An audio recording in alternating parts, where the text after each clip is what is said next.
రెండేళ్లుగా సౌకర్యాలు లేని కాలేజీలపై ప్రత్యేక దృష్టి పెట్టింది సర్కార్. నిబంధనలు పాటించని కాలేజీలపై చర్యలను కంటిన్యూ చేస్తోంది. సౌకర్యాలు కల్పించకుండా నిర్వహించే కాలేజీలను మూసివేసేందుకు రెడీ అవుతోంది. నిబంధన అమలు విషయంలో రాజీపడే ప్రసక్తే లేదని ప్రభుత్వం క్లారిటీ ఇచ్చింది.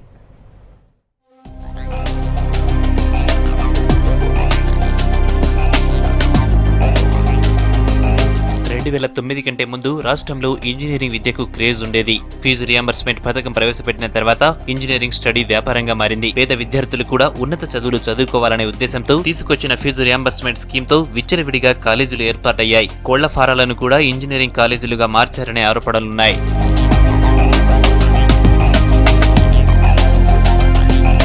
గ్రామీణ ప్రాంత విద్యార్థులకు ఇష్టం లేకున్నా తమ కాలేజీలో చేరితే ఎంతో కొంత డబ్బులు ఇస్తామని ఆశపెట్టి కాలేజీ యాజమాన్యాలు అడ్మిషన్లు చేసుకున్న సందర్భాలు చాలానే ఉన్నాయి. దీంతో కాలేజీతో పాటు కోర్సులు పెరుగుతూ వచ్చాయి. ఇంటర్ పాస్ అయిన వాళ్లలో 60 నుంచి 70% మంది విద్యార్థులు ఇంజనీరింగ్ వైపు వెళుతున్నారు. రాష్ట్రంలో ఏటా 2 లక్షల మంది విద్యార్థులు ఇంజనీరింగ్ పూర్తి చేస్తున్నారు. ఇందులో 20% మందికి ఉద్యోగాలు వస్తున్నాయి. మిగతా వారు ఖాళీగానే ఉంటున్నారు.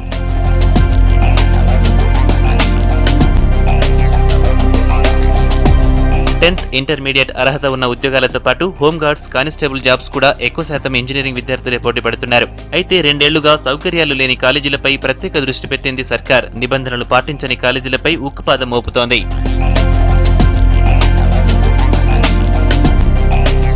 జేఎన్టీయూ పరిధిలోని ఇంజనీరింగ్ కాలేజీలో ఈసారి కూడా కాలేజీలతో పాటు కోర్సులు తగ్గుతున్నట్లు అంచనా వేస్తున్నారు అధికారులు. 2017-18 విద్యా సంవత్సరానికి ఇప్పటికే 80 కోర్సులు రద్దుకు దరఖాస్తులు వచ్చాయి. 11 కాలేజీలు ఏకంగా అడ్మిషన్లు రద్దుకు అప్లై చేసుకున్నాయి. నిబంధన అమలు విషయంలో రాజీపడే ప్రసక్తే లేదని ప్రభుత్వం చెప్పడంతో కాలేజీ యాజమాన్యాలై కోర్సుల రద్దుకు ముందుకు వచ్చినట్లు తెలుస్తోంది.